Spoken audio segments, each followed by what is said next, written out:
Haleluya. Ada dua pendapat tentang anak-anak Allah dalam Kejadian 6 ayat 2 dan 4. Pendapat pertama, anak-anak Allah dalam Kejadian 6 ayat 2 dan 4 adalah anak-anak Set yang takut akan Tuhan. Pendapat kedua, yang juga merupakan pendapat kami, anak-anak Allah itu adalah yang sama dengan anak-anak Allah dalam kitab Ayub, yaitu malaikat-malaikat. Dan tentang siapa Nephilim, yaitu orang-orang raksasa, Kejadian 6 ayat 1 sampai dengan 4 bersaksi bahwa anak-anak Allah, yaitu malaikat-malaikat, mengawini anak-anak perempuan manusia dan melahirkan orang-orang raksasa, yaitu Nephilim. Mengenai topik ini, kita akan membahas Kejadian pasal 6 ayat 1 sampai dengan 4. Saya akan membacakannya. Ketika manusia itu mulai bertambah banyak jumlahnya di muka bumi, dan bagi mereka lahir anak-anak perempuan, maka anak-anak Allah melihat bahwa anak-anak perempuan manusia itu cantik-cantik. Lalu mereka mengambil istri dari antara perempuan-perempuan itu, siapa saja yang disukai mereka. Berfirmanlah Tuhan, Rohku tidak akan selama-lamanya tinggal di dalam manusia, karena manusia itu adalah daging, tetapi umurnya akan 120 tahun saja. Pada waktu itu, orang-orang raksasa ada di bumi, dan juga pada waktu sesudahnya, ketika anak-anak Allah menghampiri anak-anak perempuan manusia. Dan perempuan-perempuan itu melahirkan anak bagi mereka. Inilah orang-orang yang gagah perkasa di zaman purbakala, orang-orang yang kenamaan. Sekarang kita akan membahas Kejadian 6 ayat 1 sampai dengan 4. Ayat 1. Ketika manusia itu mulai bertambah banyak jumlahnya di muka bumi, dan bagi mereka lahir anak-anak perempuan. Kejadian pasal 4 sampai dengan pasal 6, tiap-tiap pasal dimulai dengan cerita Adam. Dan pasal 5 dan pasal 6 membahas mulai dari masa Adam hingga Nuh. Maka dalam ayat pertama, kata manusia itu menunjukkan Adam. Dan rupanya Adam dan Hawa lebih dahulu melahirkan banyak anak perempuan sebelum melahirkan anak laki-laki pertama, yaitu Kain. Maka setelah Hawa melahirkan Kain, ia berkata, Aku telah mendapat seorang anak laki-laki dengan pertolongan Tuhan. Kejadian 4 ayat 1b. Jadi manusia itu, Adam, mulai bertambah banyak jumlahnya di muka bumi, dan sejak dari Adam, bukan dari Set, Kain, Nuh, anak Allah mengambil istri dari antara anak-anak perempuan manusia itu. Sekarang dengan ayat kedua, maka anak-anak Allah melihat bahwa anak-anak perempuan manusia itu cantik-cantik.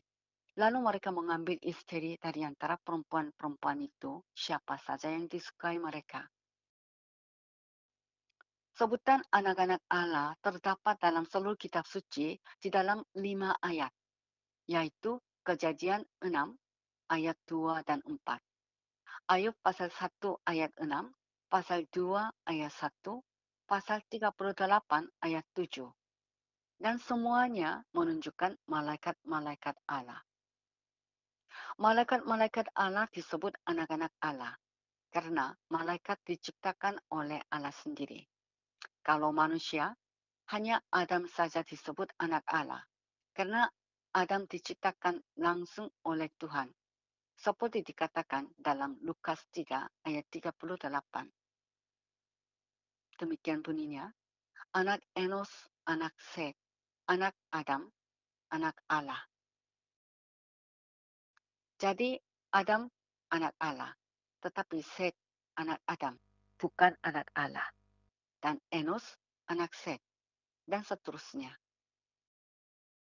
Dan juga semua orang yang menerima Yesus sebagai Tuhan dan Juru Selamat, diberinya kuasa supaya menjadi anak-anak Allah, seperti yang dikatakan dalam Yohanes 1 ayat 12. Hal ini terjadi melalui adopsi, sedangkan Adam dan semua malaikat disebut anak-anak Allah melalui ciptaan. Maka dalam Kejadian pasal 6 ayat 2 dan 4, kata anak-anak Allah menunjukkan malaikat-malaikat yang disebut anak-anak Allah melalui ciptaan. Dalam kalimat, mereka mengambil istri. Kata mereka menunjukkan anak-anak Allah, yaitu malaikat-malaikat. Maka dalam Mufat Translation, kata anak-anak Allah diterjemahkan langsung angels, yaitu malaikat-malaikat. Dan malaikat-malaikat, yaitu anak-anak Allah, melihat bahwa anak-anak perempuan manusia itu cantik-cantik. Lalu mereka mengambil istri dari antara perempuan-perempuan itu. Selanjutnya, kita akan membahas ayat 3. Berfirmanlah Tuhan, Rohku tidak akan selama-lamanya tinggal di dalam manusia, karena manusia itu adalah daging, tetapi umurnya akan 120 tahun saja. Kata manusia itu menunjukkan Adam. Dan kalimat karena manusia itu adalah daging. Dalam Authorized Version, for that he also is flesh. Yang berarti Adam juga seperti yang lain adalah daging, yaitu manusia yang berdosa. Rohku. Kata rohku tidak mengartikan Roh Kudus, tetapi nafas hidup yang Allah mengembuskan kepada Adam. Kejadian 2 ayat 7. Ketika Adam berumur 810 tahun, Allah berfirman bahwa rohku, yaitu nafas hidup, tidak akan tinggal di dalam Adam selama-lamanya. Dengan kata lain, Adam akan mati. Karena Adam juga adalah daging, yaitu manusia yang berdosa. Kalimat umurnya akan 120 tahun saja. Yang berarti, sejak Tuhan menciptakan Adam, sampai Tuhan berfirman kepada Adam dalam ayat 3, Adam telah mencapai umur 810 tahun. Dan pada waktu itu Tuhan berfirman bahwa umur Adam akan 120 tahun saja. Jadi Adam mati ketika ia berumur 930 tahun. Kejadian 5 ayat 5. Adam diberi tambahan umur 120 tahun lagi sebagai suatu kesempatan untuk bertobat. Namun tidak ada catatan dalam kitab suci bahwa apakah Adam bertobat dan mencari Tuhan. Yang jelas, dalam Kejadian pasal 6 ayat 1 dan 2 dikatakan bahwa malaikat-malaikat yang telah jatuh dosa mengambil istri dari antara anak-anak perempuan Adam. Sekarang dengan ayat 4. Pada waktu itu orang-orang raksasa ada di bumi dan juga pada waktu sesudahnya ketika anak-anak Allah menghampiri anak-anak perempuan manusia. Dan perempuan-perempuan itu melahirkan anak bagi mereka. Inilah orang-orang yang gagah perkasa di zaman purbakala, orang-orang kenamaan. Orang-orang raksasa dalam bahasa Ibrani adalah Nephilim. Kata Nephilim disebut juga di dalam Bilangan 13 ayat 33, selain Kejadian 6 ayat 4. Dan semuanya mengartikan orang-orang raksasa, giants. Nephilim adalah anak-anak yang dilahirkan oleh anak-anak Allah, yaitu malaikat-malaikat, melalui hubungan dengan anak-anak perempuan manusia, seperti anak-anak perempuan Adam, anak-anak perempuan Kain, bahkan anak-anak perempuan Set, dan lain-lain.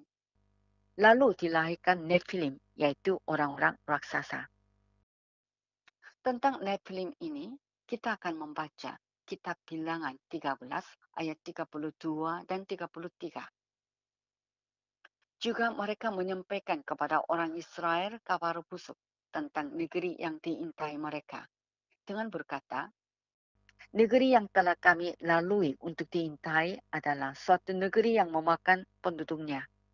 Dan semua orang yang kami lihat di sana adalah orang-orang yang tinggi-tinggi perawakannya. Juga kami lihat di sana orang-orang raksasa, orang enak yang berasal dari orang-orang raksasa. Dan kami lihat diri kami seperti pelarang, dan demikian juga mereka terhadap kami. Orang-orang raksasa dalam ayat 33 dalam bahasa Ibrani adalah Nephilim.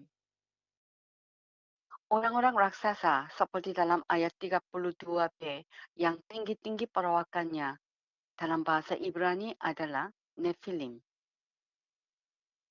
Selasa pada waktu sesudahnya. Nephilim pernah ada di bumi sebelum air bah Nuh dan sesudahnya juga. Malaikat-malaikat yang jatuh dosa mengambil istri mulai dari antara anak-anak perempuan Adam. Akhirnya, pada waktu Nuh, selain Nuh dan 7 orang keluarganya, semuanya telah dipengaruhi campuran raksasa. Hal itu memilukan hati Tuhan, seperti dikatakan dalam Kejadian 6 ayat 5 dan 6. Maka Allah menahan malaikat-malaikat yang mengawini anak-anak perempuan manusia di dalam Tartarus yang ada di dunia orang mati dengan diikat rantai. Sedangkan semua Nephilim telah dibinasakannya oleh air bah dan diturunkannya ke dalam dunia orang mati, kompartemen siksaan Hades. 2 Petrus 2 ayat 4, Yudas ayat 6 ayat 7, dan Isaya 14 ayat 9 sampai dengan 11. Malaikat-malaikat yang jatuh dosa mengambil istri dari antara perempuan-perempuan manusia, lalu melahirkan Nephilim. Dan Nephilim ini memenuhi bumi supaya menghapuskan keturunan Adam yang murni dan olehnya menghalangi jalan kedatangan benih perempuan Mesias ke dunia. Dengan kata lain, supaya mencegah jatuhnya kerajaan Satan. Jadi Allah membinasakan semua Nephilim orang campuran melalui air bah. Keluarga Nuh 8 orang yang keturunan murni Adam saja dipelihara supaya membuat jalan untuk kedatangan Mesias. Akan tetapi, sesudah air bah Nuh pun, anak-anak Allah, yaitu malaikat-malaikat, masih berhubungan dengan anak-anak perempuan manusia dan melahirkan Nephilim. Nephilim ini telah menguasai serta tinggal di tanah Kanaan. Bilangan 13 ayat 32 dan 33. Maka Allah memanggil Abraham dan membentuk bangsa Israel serta memperkuatkannya supaya bangsa Israel membinasakan Nephilim, yaitu orang-orang raksasa, dan olehnya mempersiapkan jalan kedatangan Mesias. Dan Nephilim setelah mati tidak diturunkan ke dalam Tartarus, tempat malaikat-malaikat, tetapi ke dunia orang mati, kompartemen siksaan Hades, di mana roh orang-orang mati ada. Dalam Isaya 14 ayat 9 sampai dengan 11. Kita akan membaca nubuatan tentang Antikris yang akan turun ke dunia orang mati. Dalam Isaya 14 ayat 9 sampai dengan 11. Mari kita membaca Isaya 14 ayat 9 sampai dengan 11. Dunia orang mati yang dibawa gemetar untuk menyongsong kedatanganmu. Dijagakannya arwah-arwah bagimu, yaitu semua bekas pemimpin di bumi, semua bekas raja bangsa-bangsa, dibangunkannya dari takhta mereka. Sekaliannya mereka mulai berbicara dan berkata kepadamu, engkau juga telah menjadi lemah seperti kami, sudah menjadi sama seperti kami. Ke dunia orang mati sudah diturunkan kemegahanmu, dan bunyi kambus-kambusmu. Ulat-ulat dibentangkan sebagai lapik tidurmu, dan cacing-cacing sebagai selimutmu. Saya akan membahas ayat 9. Dunia orang mati yang dibawa gemetar untuk menyongsong kedatanganmu. Dijagakannya arwah-arwah bagimu, yaitu semua bekas pemimpin di bumi, semua bekas raja bangsa-bangsa dibangunkannya dari takhta mereka. Dalam frasa menyongsong kedatanganmu, kata mu menunjukkan Raja Babel, Antikris. Dalam Yesaya 14 ayat 4. Raja Babel Antikris diturunkan ke dalam dunia orang mati, di mana sudah ada Rephaim, giant, dan semua bekas pemimpin di bumi, serta semua bekas raja bangsa-bangsa. Kata arwah-arwah dalam bahasa Ibrani adalah Rephaim, yaitu giant. Malaikat-malaikat yang jatuh dosa melakukan percabulan dengan anak-anak perempuan manusia, lalu melahirkan anak-anak. Dan itulah Rephaim, yaitu giants. Rephaim ini sudah ada di dalam dunia orang mati, bersama-sama dengan semua bekas pemimpin-pemimpin di bumi, dan semua bekas raja bangsa-bangsa. Sekarang ayat 10. Sekaliannya mereka mulai berbicara dan berkata kepadamu, engkau juga telah menjadi lemah seperti kami, sudah menjadi sama seperti kami. Ketika Raja Babel Antikris masuk ke dalam dunia orang mati, maka ketiga kelompok, yaitu Rephaim, orang-orang raksasa, dan semua bekas pemimpin di bumi, serta semua bekas raja bangsa-bangsa, dengan serentak berkata kepada Raja Babel, engkau juga telah menjadi lemah seperti kami, sudah menjadi seperti kami. Ayat 10 ini memperlihatkan kepada kita bahwa di dalam dunia orang mati ada kesadaran, ada percakapan, sama seperti orang kaya bercakap dengan Abraham di dalam dunia orang mati. Dalam Lukas 16 ayat 19 sampai dengan 31. Dan juga kita dapat mengerti bahwa Rephaim, yaitu giant, setelah mati tidak diturunkan ke dalam Tartarus, di mana malaikat-malaikat ditahan, tetapi ke dalam dunia orang mati, kompartemen siksaan Hades, yaitu tempat roh-roh orang-orang mati. Giant, orang raksasa melahirkan giant, dan setelah mati, orang-orang raksasa Nephilim turun ke dunia orang mati. Dan bagi mereka tidak ada kebangkitan, berdasarkan Yesaya 26 ayat 14. Sedangkan keturunan Adam yang murni semua dibangkitkan. Injil Yohanes pasal 5 ayat 28 dan 29. Nephilim, orang-orang raksasa, disebut juga Enak, Enim, Rephaim, dan lain-lain. Dan ada kalanya Rephaim mewakili orang-orang raksasa. Saya membacakan Yesaya 26 ayat 14 bagian A. Mereka sudah mati, tidak akan hidup pula. Sudah menjadi arwah, tidak akan bangkit pula. Frasa sudah menjadi arwah dalam Authorized Version, they are deceased. Mereka adalah almarhum. Kata almarhum atau arwah dalam bahasa Ibrani adalah Rephaim. Jadi kata mereka menunjukkan Rephaim. Pada zaman Yosua dan khususnya pada zaman Raja Daud, orang-orang raksasa yaitu Nephilim telah dihabisi oleh Tuhan melalui bangsa Israel. Dan dengan demikian, Mesias telah datang melalui keturunan Adam yang murni, dan olehnya kerajaan Satan telah dikalahkan. Sekarang saya menyimpulkan bahwa Nephilim adalah anak-anak yang dilahirkan melalui hubungan antara anak-anak Allah, yaitu malaikat-malaikat, dengan anak-anak perempuan manusia. Dan Nephilim ini berbeda dengan keturunan Adam yang murni. Nephilim yang disebut juga giant telah dibinasakan oleh Allah pada waktu Nuh melalui air bah. Akan tetapi sesudah air bah Nuh, Satan menyebabkan anak-anak Allah, yaitu malaikat-malaikatnya, berhubungan dengan anak-anak perempuan manusia, lalu melahirkan juga Nephilim, giant, terus-menerus. Kejadian 6 ayat 4. Dan Nephilim yang dilahirkan sesudah air bah Nuh bermukim di tanah Kanaan. Akan tetapi Allah telah membentuk bangsa Israel dengan memanggilnya Abraham, dan melalui bangsa Israel Allah telah menumpas semua Nephilim.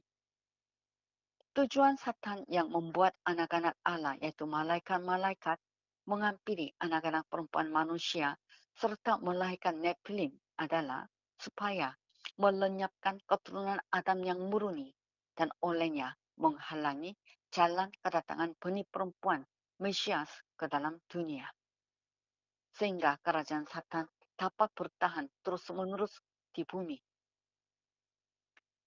Namun demikian, syukur bagi Allah, benih perempuan Kristus Tuhan kita telah datang, dan olehnya kerajaan Satan telah ditaklukkan. Haleluya. Amin.